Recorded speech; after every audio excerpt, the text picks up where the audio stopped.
You guys, today is all about the side fringe, elongated side fringe. I'm going to show you guys my favorite and most effective way to create a nice soft fringe on your client.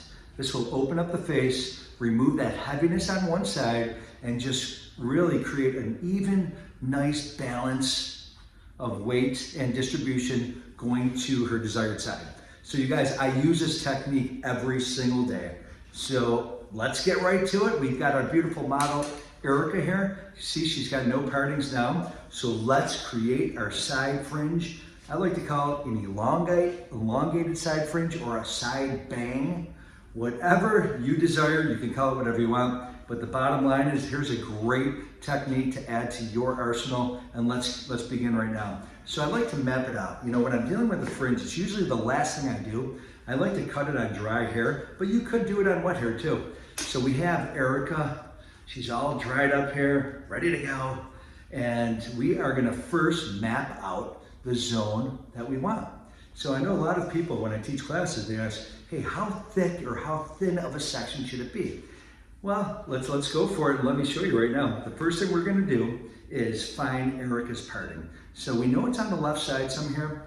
It's the left side, somewhere around here. So I'd like to just literally comb on that side and just comb it straight back and then kind of push it forward, and you will see the breakup right there.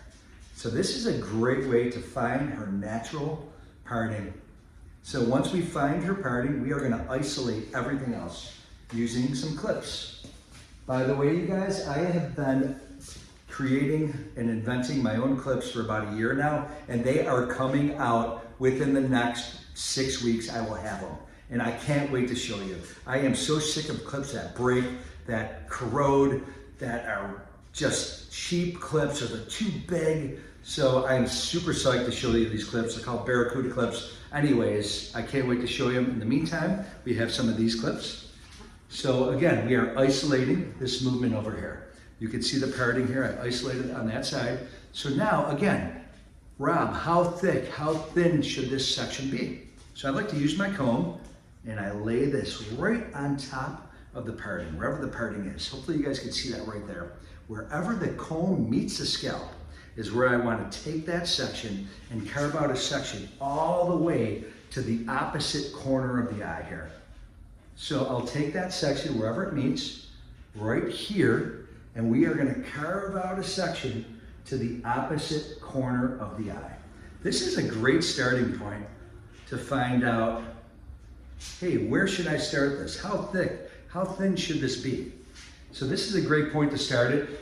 And then from there, you could really dial it in more and be like, you know what? This feels too thick for her, or it feels too thin. Really depends on the density of her hair. You know, how much of a focus is this side fringe for our client?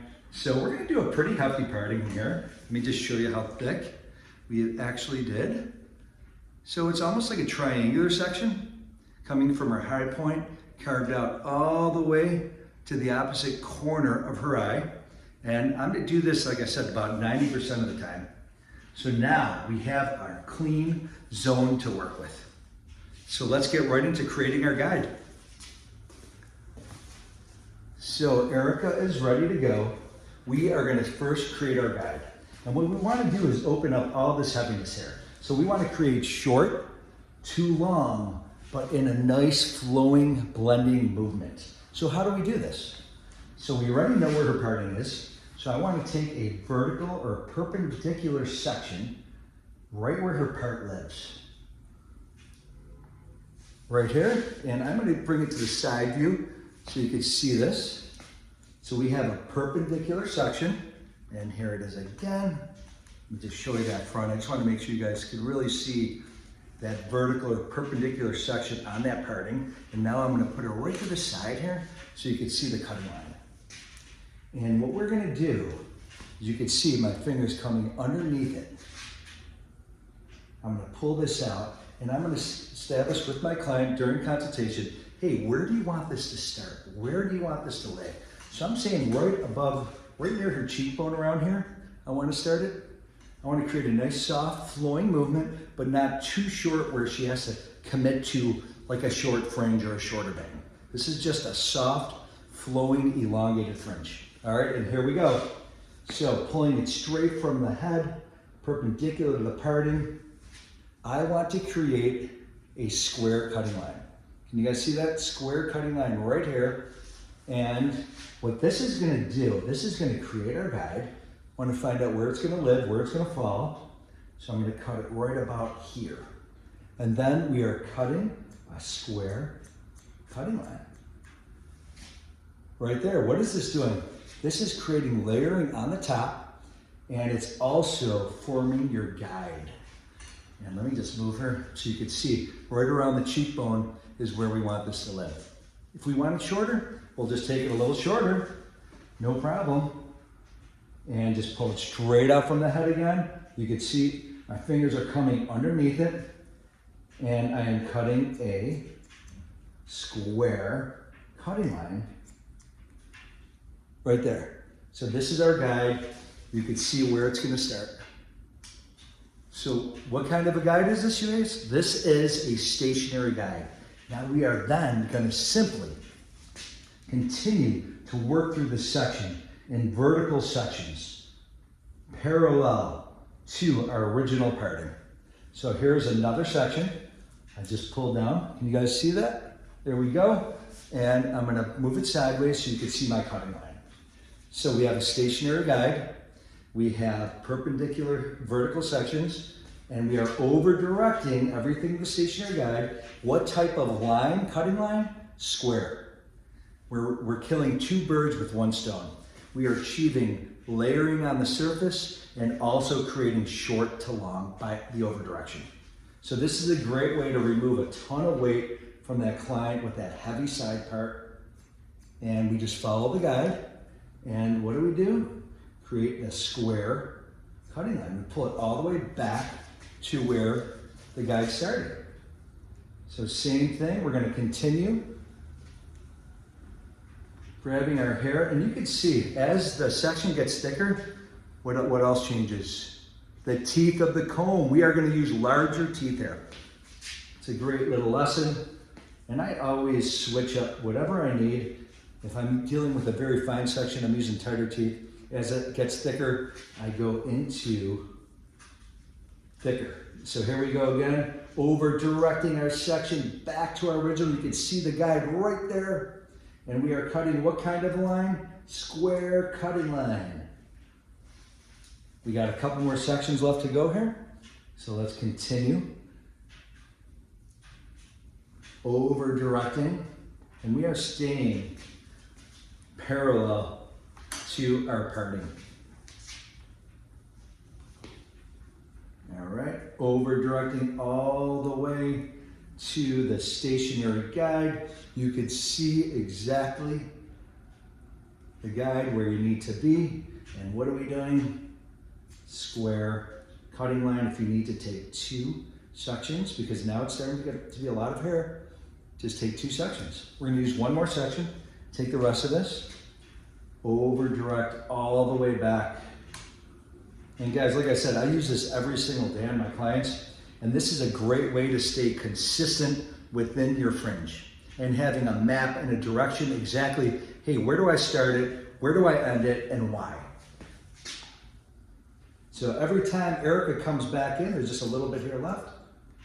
Every time Erica comes back in, I find her sectioning, I zone out, map out the section, I find out exactly where she wants it to be during consultation, and I create consistent fringe every single time. And let me just show you how this lays down. You guys seen it all. I'm just gonna drop the clips. I'm gonna bring her a little closer. This is where we cut. And now just watch how easy this creates a ton of soft movement and gives her so much more of an open area and just creates a really nice fringe. She's very soft right now because we only put a little smoothing surface on her, but if you use just a little bit of my favorite spray, which I have to find somewhere, I'm gonna use a little bit of, you guys, this is Goldwell's Creative Texture Dry Boost. This will just give you a little, it's feels dry on your hands. It's not your typical spray. It'll give her a little texture and it won't feel greasy at all. So it's a great way to give a little bit of life and movement. So there you go, guys. You can see that nice, soft fringe in here. And it's a great way to create a nice flowing fringe. So now that you've seen this nice, beautiful, soft fringe and how it flows, an elongated soft fringe, you might have another question. Well, Rob, what happens if it's too heavy on the opposite side? What do we do? I'm gonna show you. We're gonna do that exact same parting, and we are gonna take her high point of the head, and we are going to create another section to the opposite corner of the eye. And what are we gonna do? Isolate everything else with some clips, and I can't wait to show you my brand new clips coming out again. I'm super psyched. I've been working on them for about a year. They have a ton of tension, precision, corrosion free. They feel good, rubber overlay, and they're pretty killer. So anyways, here's the heavy side of the fringe. Some people, if they have a ton of hair, you might feel like, hey, we need to balance this area out. So we already have our guide from our first guide, which is right here. You can see it right here, right? So all we have to do is take this little section from the opposite corner and comb it into the previous original section. And let me show you that sideways again. So now we have this little corner. We are combing it into that section and cutting what line? Yep, square cutting line. And there's only going to be a couple sections here because it goes right to the corner of the opposite eye. And this is just going to give you balance and symmetry within this area. So another rule of thumb is I like to comb that, push the hair in the direction you want to move. So the stationary guide is going this way towards her parting. So I want to have my teeth facing that way, and bam. Square cutting line, boom, boom, boom. And what did we do? We created layering and we created short to long. So now let me show you how this whole thing moves together with, of course, my favorite creative texture dry boost spray. Give you a little life on this thing. You really can't overuse it. It doesn't get greasy or anything. So let's just comb it naturally and see how it falls here. So let's see, we've got a little bit of movement happening here, right? You can see that nice soft flow, and now you can see a little bit more balance on the opposite side. So look at that. So we opened up her entire face. We did not disrupt her perimeter or her length, but we gave her this beautiful, soft, elongated fringe. You guys, I hope you love it. I'll see you soon.